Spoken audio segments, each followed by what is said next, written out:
അല്ല, ഇതിനു മുമ്പും KMCCയുടെ ഒരുപാട് പങ്കെടുത്തിട്ടുണ്ട്. ഇവിടെ നമ്മളെ കവളപ്പാറ ദുരന്തവുമായി ബന്ധപ്പെട്ട് നിർമ്മിച്ച എല്ലാ നിർമ്മാണ പ്രവർത്തിയിലും പങ്കെടുത്തിട്ടുണ്ട്. നാട്ടിലെ പരിപാടിയിൽ KMCC എന്ന് പറയുന്നത് നമുക്ക് എല്ലാവർക്കും അറിയാം, രാഷ്ട്രീയത്തിനപ്പുറം ജനങ്ങളെ സഹായിക്കുന്ന ഒരു സാമൂഹിക സംഘടനയാണ്. അതെന്നും സഹകരിച്ചിട്ടുണ്ട്, അതിൽ പുതുമയൊന്നുമില്ല. ക്ഷണം ലഭിച്ചിരുന്നു പരിപാടിയിലേക്ക്? പിന്നെ ക്ഷണം ലഭിക്കും, സ്വാഭാവികമല്ലേ.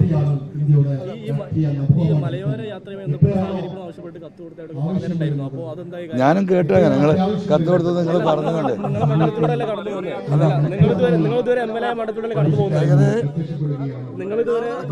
പങ്കെടുക്കും. അല്ല, മണ്ഡലം സ്വാഭാവികമല്ലേ, പങ്കെടുക്കും. ഓ, നിലമ്പൂരിലെ പരിപാടിയിലാണ്. അതെ, എവിടെ സ്ഥലം തീരുമാനിച്ചിട്ടില്ല, മിക്കവാറും നിലമ്പൂരായിരിക്കും. പിന്നെന്താ, മലയോര പരിപാടിയിൽ ആര് നടത്തിയാലും പങ്കെടുക്കുന്ന ആദ്യം നമ്മളെന്താ പറയാ പറഞ്ഞിട്ടുള്ള കാര്യമാണല്ലോ. അപ്പം അതിൽ പ്രശ്നങ്ങളൊന്നുമില്ല.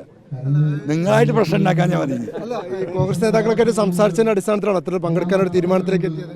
അല്ല, ഞാനിത് ആദ്യമേ വ്യക്തമാക്കിയതാ. ഫസ്റ്റിൽ നിരുപാധികം UDFന് പിന്തുണ കൊടുത്ത് MLA-ഷിപ്പ് രാജിവെക്കുന്ന പറഞ്ഞ കാര്യം തന്നെയാണത്. അതിൽ പുതുതായിട്ട് വേറെ ഒന്നുമില്ല. UDFന്റെ പരിപാടിയിലേക്ക് എത്തുന്നു, ഇന്നിപ്പോൾ മുസ്ലിം ലീഗിന്റെ പരിപാടിയിലേക്ക് എത്തുന്നു. നോക്കാം നമുക്ക്.